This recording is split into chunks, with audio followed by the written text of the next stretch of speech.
I swear by Almighty God that I will be faithful and bear true allegiance to His Majesty King Charles, his heirs and successors, according to law. So help me God.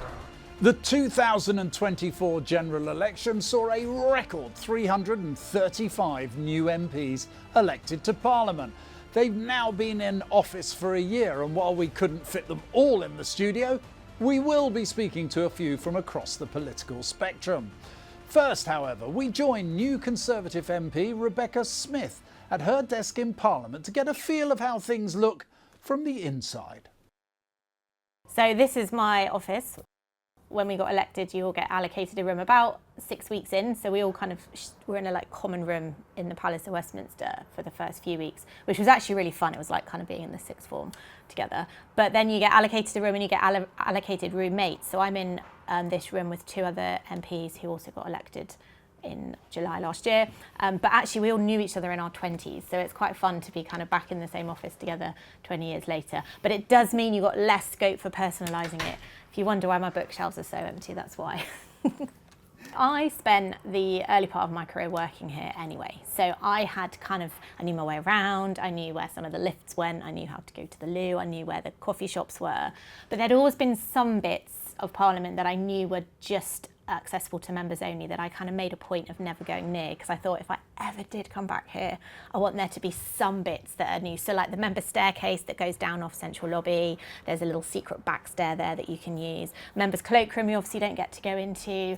And then obviously just all of the kind of intricacies of the members library and things like that, which is one of my favourite places. But if you just work as a member of staff, you're not allowed in there. One of the things that I think a lot of people don't realise is that once you're the MP, you just have a right to be here. So you pitch up on the first day, they hand you your kind of green and white stripy lanyard, and it's like, welcome to your new home. And you have to obviously go and get a security pass and everything, but it's all ready for you. They're literally expecting you. And it was like a first day at school. They've really improved the induction. So you picked up your pass, you picked up a locky key, you then go and met somebody else who gave you a backpack with your laptop and an iPad in it, and you're kind of just kitted out and then off you go. So getting elected is really interesting because we obviously all represent different parts of the country, and there's different issues that might be really pertinent to one constituency that are less of an issue somewhere else, but there's obviously the kind of overarching national things as well. So it would be really easy to be an MP and just scattergun everything and not start to sort of prioritise. So what I actually did was, before the election and then since the election, I've kind of worked with my team to make sure I've at least got kind of 5 or 6 key areas that I try and make everything fit into. So in my constituency, it would be transport, it would be health, defence, education, and then a big one for me is being a voice for the voiceless. So that's kind of one of my driving forces of being in Parliament. And actually, since I've been elected, we've had some really big kind of moral votes that have a really big impact on the most vulnerable in society. So that kind of vision and kind of calling, I guess, has been really tested. I swear by Almighty God that I will be faithful. It's been 1 year now since you've been in Parliament. How would you describe your first year in 3 words? So you're asking a politician to just use 3 words. I will give it a go. The first one I would say is exciting, because ultimately pitching up here and having to just get on with it, throw you in the deep end, and figure out what's what and do the job is actually really exciting. It's also really unexpected, because I think how it all works together, in my case, I got promoted in November, so I've been a whip since November. That was completely unexpected. We've had to vote on assisted dying within the first year. That was completely unexpected, although probably to be expected, if you know what I mean. And just having to kind of make it all work, the issues that come up, who you meet with, how it goes, how things land, all of that's unexpected, because you just don't know what it's going to be like until you get here. And then I think the third one is it's been fun. It's so much fun being an MP, and I know people look in from the outside and think we're all terrible people, but actually we're just a bunch of people who want to make a difference for our community, but you're doing it with a whole bunch of people who are kind of like you, and so actually it's probably the most fun I've had since university. Well, joining me now in the studio are 2 new MPs from opposition parties. Ben Maguire from the Liberal Democrats and James McMurdock from Reform UK. Let me start with you, Ben, first of all. When did you decide you wanted to be an MP? My selection came quite late, Nick, not long before the general election, in the February before the July election. And I've always been a really proud Cornishman, really passionate about my area. And growing up there, I always felt a sense of injustice that Cornwall's left behind, it's forgotten about. Things like funding for our schools and hospitals got less and less and less.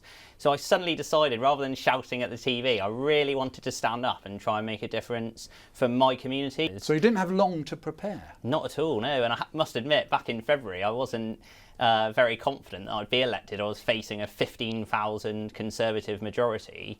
But obviously I worked extremely hard between February and July, built up a team, an excellent team, which I couldn't have got here without, and we managed to get over the line, which was fantastic. You're new to politics. That's right, yeah. My background is not politics. I was working in the city before that. But not too dissimilar, actually. I was in a state of despair as I looked at the way the country was governed, and actually even later in the year and closer to the July election, it was around May that I saw Richard Tice on TV putting his case forward. He's the Deputy Leader of Reform. He is indeed, thank you, putting his case forward for what I would call as the small c Conservative values that the country sort of generally leans to, but we've lost in government, and I thought I can stand for that. What do? Call him up and say, Richard, I want to be an MP? They had no idea who I was until I was a sitting MP with them. That was the first they found out about me. You didn't expect to win, did you? Were you shocked? No, I thought I was styling it out, but when I look back, yes, of course, I was very shocked. Ben, slightly different for you, because you come, if you like, from the political institutions. You were, just like the guest we've been talking to earlier, Rebecca Smith, the Conservative MP, you worked in Parliament, you worked for an MP. Do you think that's an advantage or a disadvantage now you are an MP? Yeah, you're right. After I graduated university, I did work in the office of Ian Swales, a former MP for Redcar, and also one of my predecessors, Dan Rogerson. But that was about 10 years ago, and at the time of the election, I was a practising solicitor, so a bit like James, it was quite a shock on election day, suddenly having to reconfigure your entire life and leave a job that I really enjoyed doing to do something completely different. Whether it's an advantage or disadvantage, I guess I knew my way around a little bit better. I knew where the toilet was, which is probably a lot better than lots of my colleagues. Your first day, tell me, looking back a year later, I mean, happy birthday, fellas, you're 1 year old MPs. But looking back, is there anything that stands out from your first day that you went into Parliament? So I would describe it as at your most in demand when you're at your weakest, which is day one, when your experience level's at the lowest, when you have the most things to still do, to set up, to get going, to get ready to support your constituents, which ultimately is what we're here for. You had no colleagues from the same party. You just got five of you, I think it was, were first elected. Was there anyone who helped you transition the office, for example? So I'll be as flattering as humanly possible about the staff within Westminster. They were excellent. They were excellent, and I think they made an extra special effort to prove a sort of an apoliticalness, and to make sure that we felt looked after, to make sure that we had answers to those questions, because there's the real human element of being there to able to help people. Now there's the more advanced parts, Erskine May is 1,000 pages thick or something, of course, all that the stuff. Bible of Parliament with all the rules. You haven't read it, have you? I know one or two things when someone breaks a rule, but apart from that, no, absolutely not. I must say, a bit like James, learning all of the systems and the casework systems, and even just getting a parliamentary email up and running. Meanwhile, you've got constituents saying, why haven't you replied to me? I emailed you on the morning of your election, and you still haven't got back to me. I want to talk to you a little bit about Parliament, going into Parliament. People around the world look at the Parliament, they see archaic traditions, people wearing fancy clothes. They see voting is a manual process, it's not a digital process. Did that throw you, James? And what do you think of it now a year on? Do you think, for example, well, it's archaic, but it kind of works, or is it in desperate need of reform? No, it is in desperate need of reform. Why? Why? It's built from a time gone by. 100 years ago, I understand why things were done the way they were. We are in the 21st century now. Even your smartphone's got more, more processing power in it than all of Westminster combined. So there's a lot there which is from a time gone by. And while I really love the romance of the place, those special things, the processions and the major bills and the major announcements and the major votes and the sort of nerves and will this vote go our way or not. actually most of it, when you strip everything away, is administrative. And what I would really like is a way for that to be just done as effectively as humanly possible. Because we've all only got 24 hours in a day. Yes, keep some romance. Yes, keep some ceremony. Of course, absolutely. Ben, are you in the camp of reforming the House of Commons? Or do you think things like where you physically have to vote in the lobbies are a good thing, or does it need to go? I think building on what James has been saying, a lot of the processes and procedures are rather performative rather than really making an impact, really making a difference. We've advocated as Liberal Democrats for a long time, and I must admit this is one of the reasons I became a Lib Dem member when I was 18, to reform our political system from top to bottom. That includes House of Lords reform. It's incredible we have an unelected upper chamber. A lot of it is performative. Now that's fine on certain elements, certain times, but it doesn't need to be a full-time performance. You know, I would get back to the I don't know what James practicality. thinks though on the lobby voting. I do have a bit mixed views on that. Obviously it's very archaic and very old-fashioned. One advantage of that, and you might have found that, Nick, when you were in Parliament, is you do bump into ministers, perhaps you go dealing and with a case collar in the your minister, constituency. don't you? Yeah, exactly. This is your opportunity. It's where the word collar you. lobby. Oh, they collar you, yeah. But isn't that a good thing? Because if you want to collar the Prime Minister and for some reason you end up in the same lobby, he's got nowhere to is an run. Now, let me advantage, explain. yeah. These lobbies are locked rooms where only MPs and ministers are before they vote. It's a good thing, isn't it? So that's an interesting point. I've never taken it that way because I don't think you get quite the opportunity where it totally outweighs all the drawbacks of the time and everything else. That is an interesting point, and a lot of shoulder rubbing and small conversations and how do you do's happen that wouldn't otherwise have happened. And I do think there's some benefit in that. Does it need to happen quite the way it does, where one night you might have 15 random votes, you know, 10 or 11 o'clock at night. at 10 or 11 o'clock at night? I'm going to do this, and I hope you'll forgive me. I'm going to take you back to your maiden speeches. Let's start with you, Ben, and take a look at your maiden speech or part of it. As a young person, I felt I had no other choice than to leave and seek opportunities elsewhere, so I talk from experience. Working to bring well-paid, highly skilled jobs to our area will be at the top of my to-do list. Now, that's interesting. Your maiden speech, your very first time you speak or make a speech in the House of Commons, you set out your ambitions. When you see that a year later, how's the to-do list going, do you think? Yeah, pretty good, I think. One of the points that wasn't in that clip was when you prepare for your maiden speech, I don't know if, James, you did this, but you tend to look at previous maiden speeches that your predecessors have made. And I went back right to John Pardo, who was Liberal Party MP back in the 70s, and he was talking about the great shortage of housing for local people. The next MP, Paul Tyler, said the same thing in his speech. Dan Rogerson, the next one, said.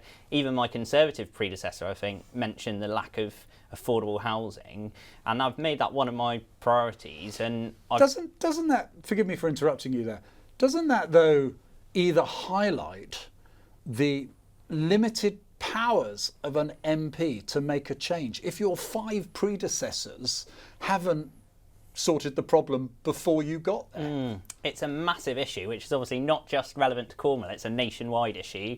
And obviously over the years we've had varying degrees of success. What I've tried to do is raise awareness of the proliferation of holiday lets, Airbnbs across Cornwall, which sadly lock a lot of local people out of the housing market. And we've been saturated with lots and lots of holiday lets. Great for the tourist economy, so we've got to get the balance right, not saying to ban them altogether.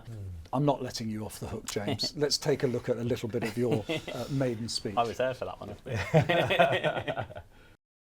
Independence, equality of opportunity, upward social mobility, courage, long-suffering, honesty and forgiveness. I was the first in my family to go to university. I have been shown forgiveness, given opportunity, climbed upwards, and as the door was opened for me, I will help hold it open for others. Using an iPad there, I'm very modern, very digital. Is there anything you think now, a year on, you wish you'd said or done differently or added to it? Seeing this now for the first time, I've not seen this in a long time, and actually it's very difficult to watch yourself back on television. It's deeply, deeply embarrassing. But it's just, I think how far I've come, if you don't mind me saying, because I was so nervous with that iPad. I didn't think I would be. You know, I practiced loads and I thought I'll keep it here just as a bit of a backup, but I should be fine. And when I was in there, I was glued to it. the whole time, the whole sort of 5, 6, 7 minutes that I was speaking. So I mean, I refer to opening the door. So there's a disproportionately high level of poverty in South Basel and East Thurrock. But I've made an extra concerted effort to visit my schools, to be engaged with the young people, because I grew up in the area. Now that you've been there for a year, could you tell me, outside of procedures, do you feel as opposition MPs, and Ben, let me start with you here, that actually whatever promises you make to your constituents, however sincerely meant, you actually don't have any power, do you? And how does that feel? I've been really surprised about that, because going into this I thought that would exactly be the case, and I must admit the first few months I was feeling rather frustrated, and people were saying, you know, when are you going to get some of these campaign wins? But we've actually managed to work surprisingly well with some of the Labour ministers who have been willing to have meetings and listen. For example, we've managed to get a new GP surgery in our biggest town of Bodmin. And how did you do that? Is it influence rather than power, that advocacy, if you like, that gets the job done? I think personally, I found being really active in the House of Commons, asking the right questions, the difficult questions of ministers, requesting meetings, but also a bit like we were discussing earlier, sometimes bumping into ministers and other MPs across party, actually. You've both talked a lot about constituents. James, how do you balance the duty you have to be in Westminster and pass laws or not, with the demands of the constituency? For me, the constituency comes first. When you really strip everything away about our job, especially as backbench MPs, where we're not in government, we're not ministers, when you strip everything away, we are legislators, and what that means is in our function is we're there to vote. So we want to be the informed, we want to be the competent, but we are there to vote. So that's there, it's often late in the evening. But other than that, what I really want to make sure I'm doing is I'm keeping my finger on the pulse with my constituents. I'm getting those meetings in with the people who really want them, those people leaders, those people in charge of charities, schools, churches, societies where they feel like they're not being heard, but there is an opportunity for something good to happen in the local area. So I'll take that information on, and that's where, exactly as we were just saying, I try to exert a little bit of influence in Parliament. I know you've only been there a year, and I don't say this lightly, it's with some regret. MPs are not viewed well by the public. Have you had, and how do you deal with hate, Ben? Yeah, I mean, I'm sure James would say the same thing, particularly on social media. You get some pretty nasty comments. I've had some pretty nasty ones. I suspect most of the MPs in Parliament have had some pretty horrible comments. I think, unfortunately, in this game, you have to have a really thick skin. And I think you need to, as was just said, think about your constituents, because we're here for no one else. We're here only for our constituents. And I just feel like I have to fight every day for them, not some random comment on social media, but for our constituents who put us here. Quite right. I mean, you've witnessed on social media what could be described as hate, have you? Without a doubt, unfortunately. I mean, it's tough. Resilience is absolutely one of the key skills. Unfortunately, you know, it's good to be bright, it's good to be energetic and driven and determined, but you need resilience as well. So, given what you've just said, and you are relatively young MPs, you know, the future is what we are all concerned about. Would you recommend to someone younger now, go into Parliament, go into politics? It is tough. Look, there's no doubt about it. There are easier ways to earn a living. And I think one of the unfortunate realities is there are the most competent, the most bright people that I knew before politics, I've worked with or whatever, a lot of them wouldn't go into politics because the setbacks in any sort of way you want to think about it versus the potential reward are very, very high. And if they've got a family or a young family or whatever else that doubts in their mind, they tend not to. And I think that's a real shame because you sort of maybe need the slightly more crazy people to step forward.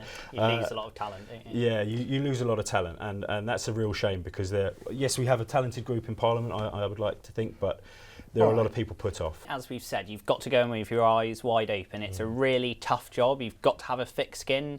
You've got to be prepared sometimes to have differences of opinion. But absolutely, I'd recommend it. This is the best thing I've ever done in my life by far, to represent people from your area where you grew up, who are your friends, your neighbours and family. I can't think of any better job I'd want to do in the world than this, and every day is different. It's so exhilarating, exciting, complete variety. One day you're helping a GP surgery get opened, the next you're helping a constituent with a housing case where they're about to be made homeless. So every day is rewarding, but every day brings fresh challenges. Ben Maguire, Liberal Democrats, James McMurdock, Reform UK. Thank you for joining me here on Westminster Watch. Now, let's hear from a one-year-old MP from the ruling Labour Party, Brian Leishman, who is dialing in from his parliamentary office. Brian, welcome to Westminster Watch. So, a year ago, you entered Parliament with a huge majority, dominating the political scene. It must have been a fantastic atmosphere. Tell us a little bit about that. Well, it was fantastic. What an absolutely brilliant experience. So I took the kind of risky move of finishing work, packing in my work, and then just campaigning full time. So when Rishi Sunak announced a summer election, I was delighted because I was rapidly running out of money, so I was delighted that it was called for July. But yeah, campaigning was wonderful, and to win was an incredible feeling. It is the best job in the world. Brian, what are you proudest of so far after your first year as an MP? Well, I'm proud to be the representative for Alloa and Grangemouth. It's a phenomenal honour. It's a great privilege. And every day I come to Westminster or I'm in the constituency, I'm working to try and make things better for my constituents, regardless of whether they voted for me or not. And then when we look at sort of bigger, wider political policy issues as well, as something that's been a fantastic achievement for this Labour government in the first year has been the Employment Rights Bill and giving people so much better terms and conditions at work and a pay rise, because we've seen a cost of living crisis that has made so many people poorer. And the other thing I would say is I've got over 400 ex-coal miners in my constituency, and the restoration of the Mine Workers Pension Scheme is a huge financial boost for them. That's the sort of work that only a Labour government will ever do. I just want to see us do more of those things. Now, you are, as we have said, the party in power. You are in government with a massive majority. But does it feel like that at this moment, given all the controversy over the U-turns and the changes in policy and the, frankly, dismay of many Labour Party backbenchers? Well, I was always a Labour Party voter. I am so proud of the achievements of the Labour Party, the historical achievements where we created the welfare state. And what we've got to do now is we've now got to redesign the welfare state. But the proposals that we voted on at the second reading, that's not the changes that people need. What we've got to do is, and again, I've been very open and critical about the government for this, is the government should pull that welfare bill, go back to the drawing board and get round the table with disabled charities and organisations, people that know and organisations that know what life is like for vulnerable and disabled people, and actually try and design a welfare system worthy of the name and worthy of the people that need it. So when you entered Parliament a year ago, did you ever think that you would be rebelling against your own party, against the government, as you did with the very controversial welfare reforms? It's our guiding mission to lift people out of poverty and eradicate poverty. And these welfare reforms are not going to do that. So, yes, I think it's fair to say in our first year, if I was going to mark it as a report card, I'd say we've got to do an awful lot better. During this programme, we've spoken to MPs from right across the political spectrum. Do you actually work together when necessary with colleagues from the opposition parties? Can it be quite collegiate in the British Parliament? Well, I think it can be very tribal politics, but as a public servant, we all want what's best for our communities, but we have different ideas and different opinions about what that is. But what I would say is I'm going to refer it to some international issues. There are parliamentarians from other parties that have been very, very strong and say what is right on Gaza and calling out what is happening there as a genocide. The UK and the wider international community really have to do an awful lot more to broker peace. All being well for you, there will be another 4 years in Parliament before a general election. What do you hope to achieve in those next 4 years? Well, what I want to achieve for my constituency is I want to try and get good, well-paid, secure jobs brought in, and basically try and transform Clackmannanshire from a low-wage economy into a bustling, vibrant place. And that goes for the other bits of my constituency as well. One of the best things about my job has been working with fantastic community organisations all across the constituency. Meeting these inspirational people and organisations is one of the best things about my job, and certainly I'm going to continue working alongside them with them to improve my local community. Thank you for joining us here on Westminster Watch. Indeed, thanks again to all my guests for joining me, and don't forget to connect with us on X at Westminster TRT. But for now, from me and all the team here, goodbye and thank you for watching.